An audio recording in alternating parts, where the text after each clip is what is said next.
bargains are going to be hard to find in a market that has been going up for a long time. Individual investors have an advantage over professionals. I took it to Las Vegas and put it on red, but we did change. We then reneged on the change because of Reconstruction, but we've changed that. Suck it up, citizens. Take care of yourselves. That was our idea. Good to see you. Nice to be here. So let's talk a little bit about valuation and sort of the state of the market. Markets obviously have come all the way back from the mid-April lows. Mm-hmm. Valuations, multiples on the S&P 500 too, therefore have come back. Mm-hmm. How do you feel about valuation these days? Well, a bit of background. The last decade is the best decade of all the rolling decades going back 30 or 40 years. Right. So the market, the S&P compounded at something like 12% until the day before yesterday. Bargains are going to be hard to find in a market that has been going up for a long time. Yeah. And that's true whether it's common stocks or wool or oil or real estate properties. If they've been going up for a long time, people have been looking at it for a long time and spending a lot of money on it. So you need to be careful at times like this. When they've been going down for a long time and everybody's frightened, you don't have to be quite as careful. Right. Because the result is that things get cheap. In the early 70s, I think the Dow sold at 6 times earnings. And people were worried about what was going to happen. We all sit here in the calm of things and say, my goodness, 6 times earnings, how could anybody pass that up? Well, of course, lots of people were passing it up. That's how it got there. So you simply need to be very clear in terms of what you want to pay relative to other things such as treasuries or long treasuries, short treasuries, doesn't matter. Make up your own mind. And remember that the money that you need to make is made from compounding, from year after year. And be very careful. Yeah. And be opportunistic as well. So if you think things are really expensive, have some ready money. Yeah. But remember that the best money is made longer run. That said, individual investors have an advantage over professionals. They tend to be knowledgeable participants in different industries. All right. So they're going to have an edge.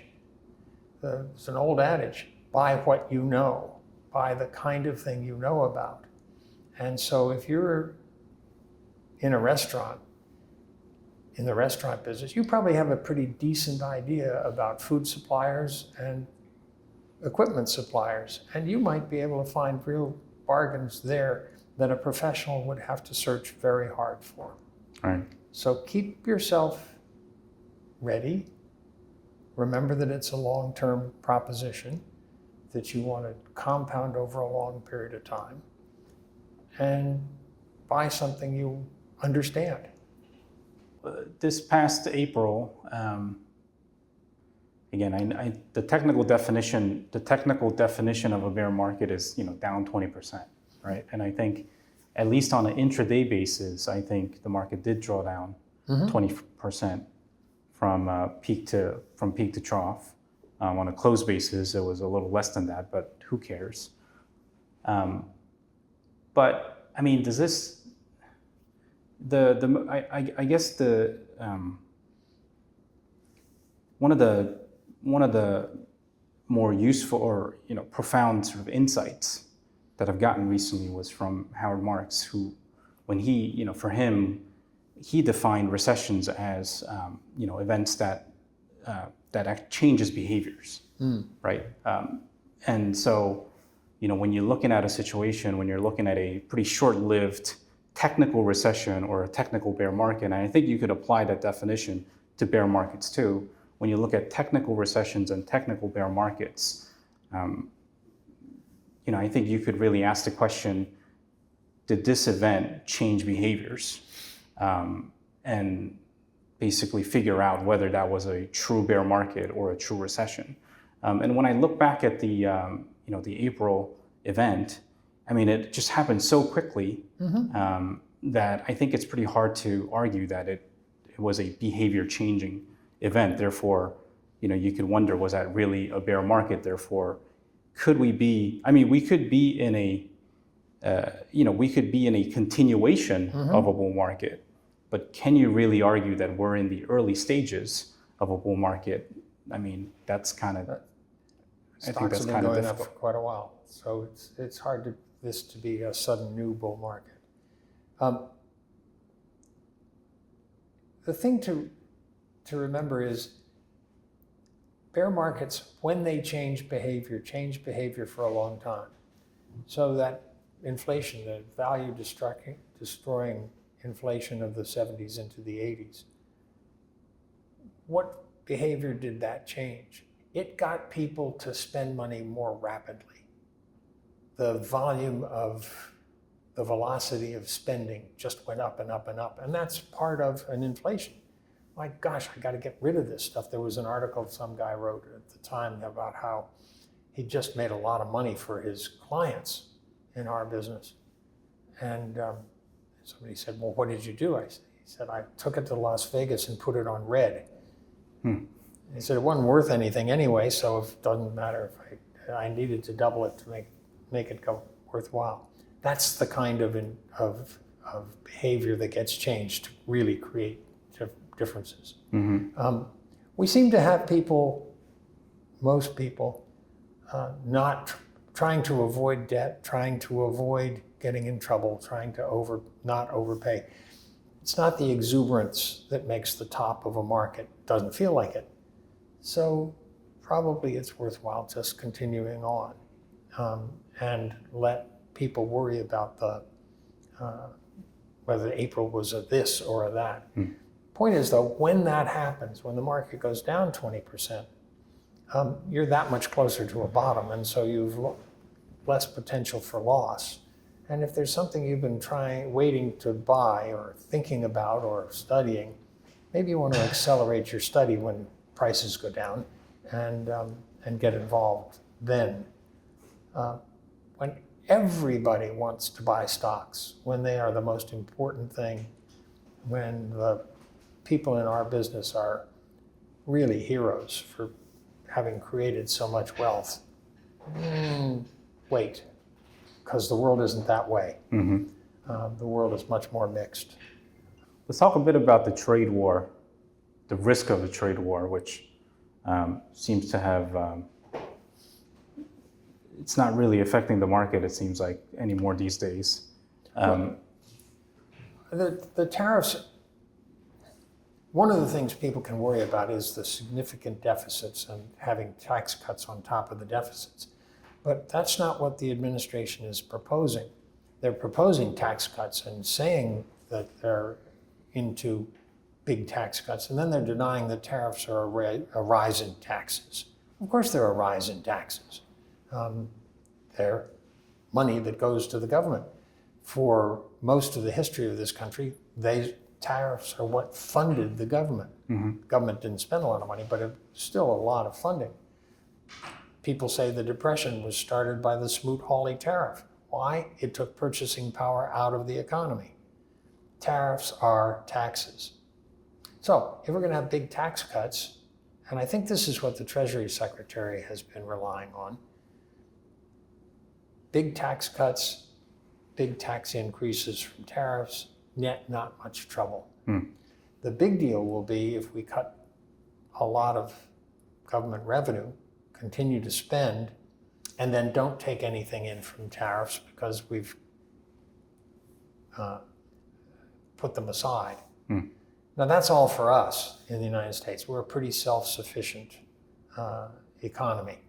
And so we'll probably get through most any trade war. You wouldn't want to be the Netherlands. If they don't export if ASML doesn't export any equipment to make semiconductors, that hurts them. We'll probably be selling soybeans and corn for a long time, if not to the Chinese, to somebody else. So the thing to worry about is the real imbalance that can happen. Yeah. Deficit looks scary, but when you realize that the tariff is going to offset 3/4 of it in terms of government revenue, then debt isn't going to spiral out of control. Get rid of the tariffs, so there's no government revenue from that side coming in, and you now have this very substantial risk to our deficit, to increasing the deficit. And then we're somewhat more vulnerable to one or a number of other groups saying, we don't need the dollar. And that would be something really disastrous. Yeah. That would be something really difficult. We are a strong economy because the dollar is a reserve currency. If that went away, we would be an also-ran.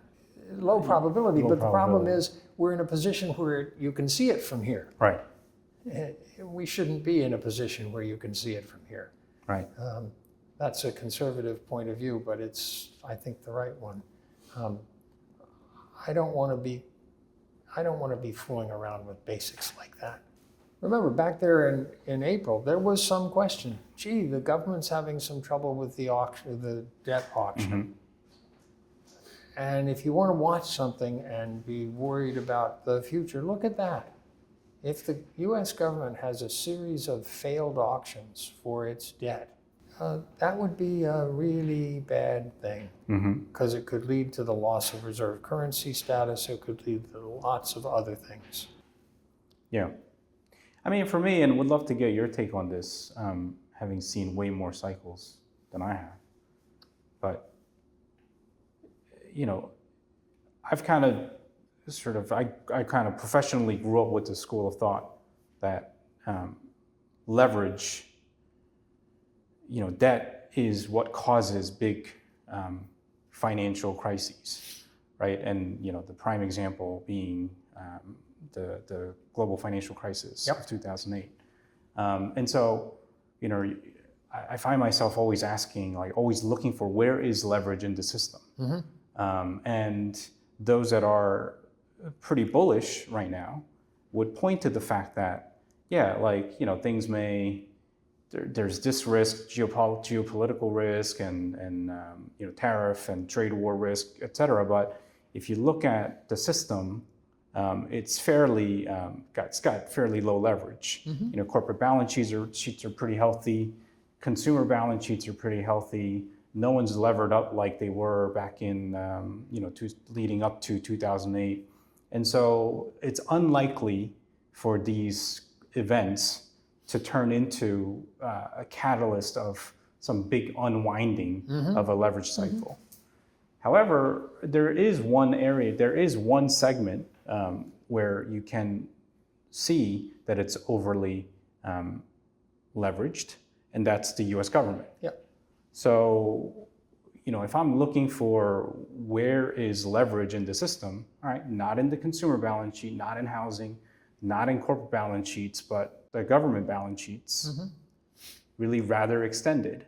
And therefore, the question I have in my mind is, could that be it in terms of what causes what causes the next big financial crisis? The government's debt is ultimately a question of will. Do we have the will to pay it? Yeah. And currently, that doesn't require enormous amounts of will.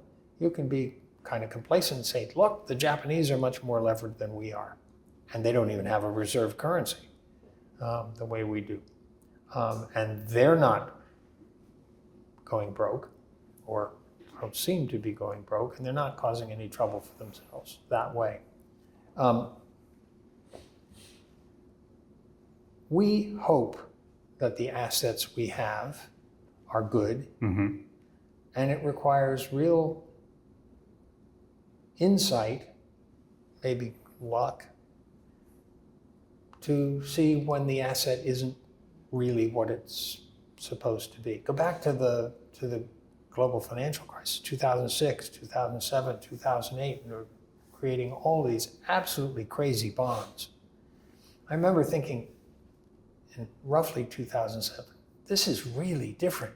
A bank in Finland just went broke because of a default in the U.S.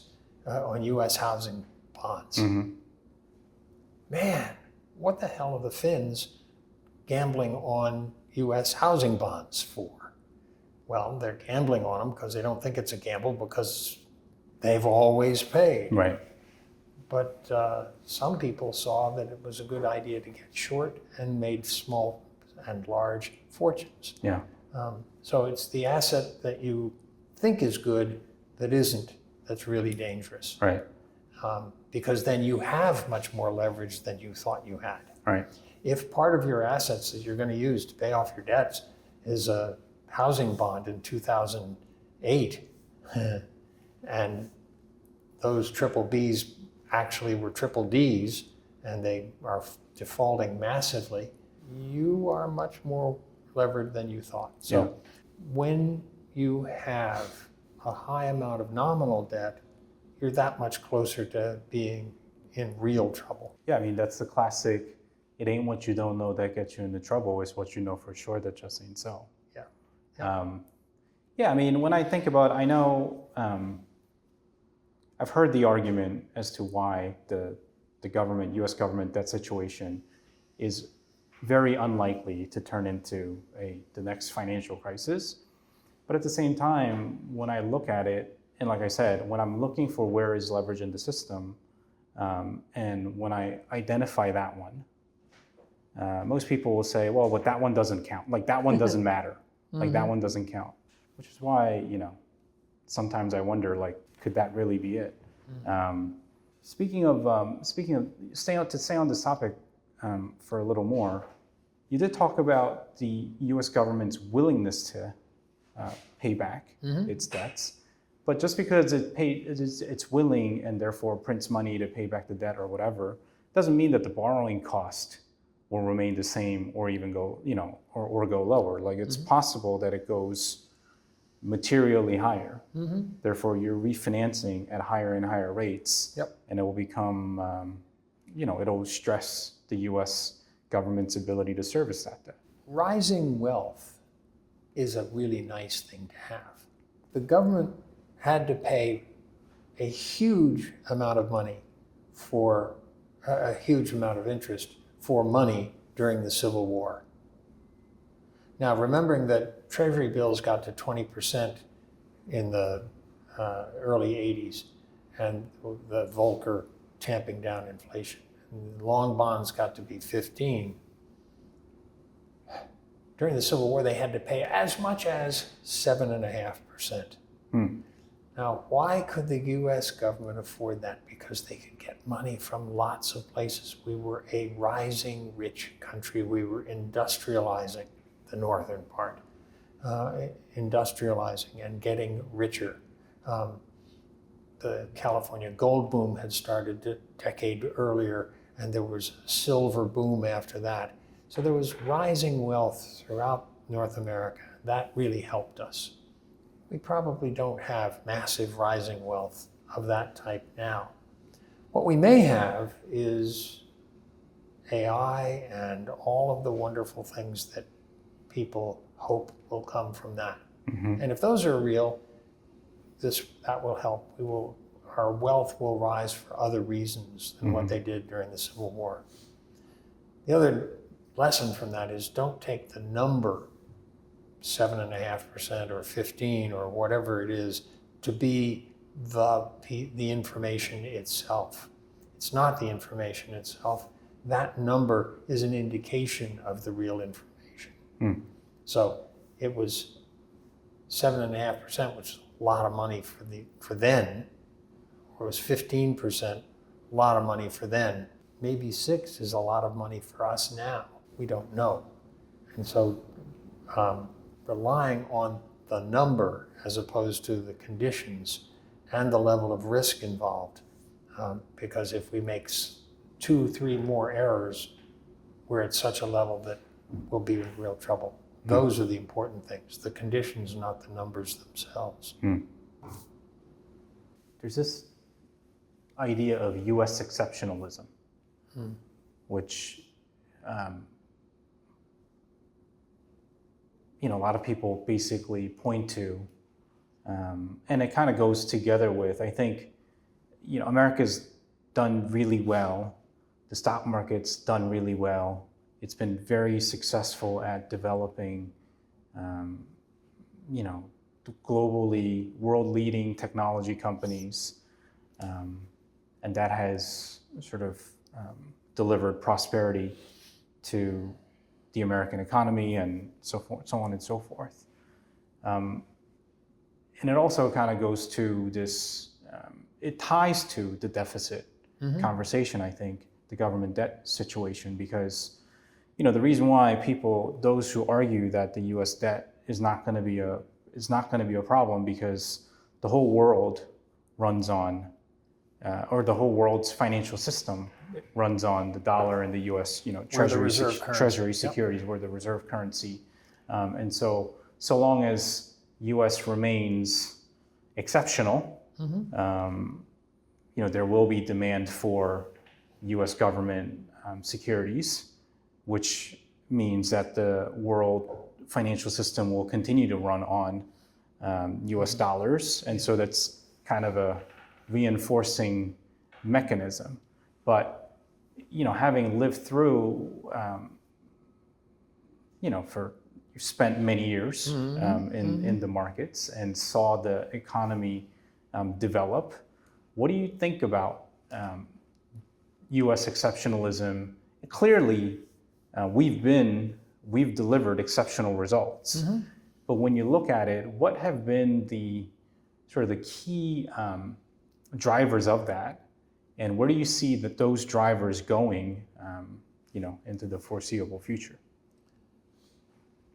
Basically, I think the thing that the United States has had going for it, and I expect it will continue, we have been able to change our mind as a country. Okay. Think of it. We started, and we're late getting rid of, one of the great sins that any government can perpetuate, which was slavery. Okay. It took 100 years and the bloodiest war we've ever fought, 100 years since 100 years since almost independence. But we did change. We then reneged on the change because of Reconstruction, but we've changed that. We used to be only men could vote. We changed that. We used to have restrictions of property. We changed that. We've changed, we used to not have a national social security system. Suck it up, citizens. Take care of yourselves. That was our idea. That changed. So I think it's the ability of the United States to change its mind. Now, of course, you can change your mind from something good and do something stupid, and we've done that from time to time. But basically, in the end, it's variously attributed to Churchill and than somebody else. The American people will ultimately will always do the right thing when they have exhausted every other opportunity. And there's some truth to that. We are a stronger country today because of the civil rights movement, because we now have so many more people able in a position to contribute, whereas before they couldn't. We are a much stronger country because we have allowed immigration. We saw the mistake of the 1930s when we turned ships away, full of Jews away, that were coming here from Germany. We've learned. We didn't get it right then, but we get it right now. And maybe we're making, I believe, we're making a huge mistake now about reversing immigration. But ultimately, our history says we get it right. We'll see. I mean, some would argue that what made America so successful is not necessarily something inherent about this country, meaning there have been superpowers all throughout history. And when superpowers rise to the power that they end up becoming, there's always a reason. There's always some combination of some good things coming together that allows them to become a superpower, and eventually they all kind of fall and give way to the next superpower. And some would argue that what made us great is we're basically putting narratives around. We're great because we're great and different because of this reason or that reason. Some would argue that it's just all part of the superpower cycle, and therefore America's gradual decline is inevitable. How would you respond to that? Maybe it'll be sharp, not just inevitable. I think we have been able to use more human capability because it's not coerced than anybody else. The Roman legions were drafted and made to fight. Many of them fought because they were proud and yada, yada, yada, but ultimately they couldn't feed enough. And it goes on like that. People have been coming here since well before independence, and they still want to come. And so long as we are attractive that way, that this is your best alternative, and you are talented and ambitious, that talent and ambition will help this country. And if we mess with that, we will have some real trouble. We were just this little country over here in the other corner of the world when, a couple hundred years ago, when what was called the American system of manufacture, which was interchangeable parts, was invented. It was invented here. And it allowed the creation of great wealth. Lots of things have been created here. And lots of things have been created here by people who came here because here was a better place to be. That's the exceptionalism idea. And we simply need to continue to improve that. And I expect we will. We talked about a lot of things. That was fun, Richard. Thanks. Yes, thank you. I enjoyed it. Yeah. Looking forward to doing this again. We will. All right. Thanks.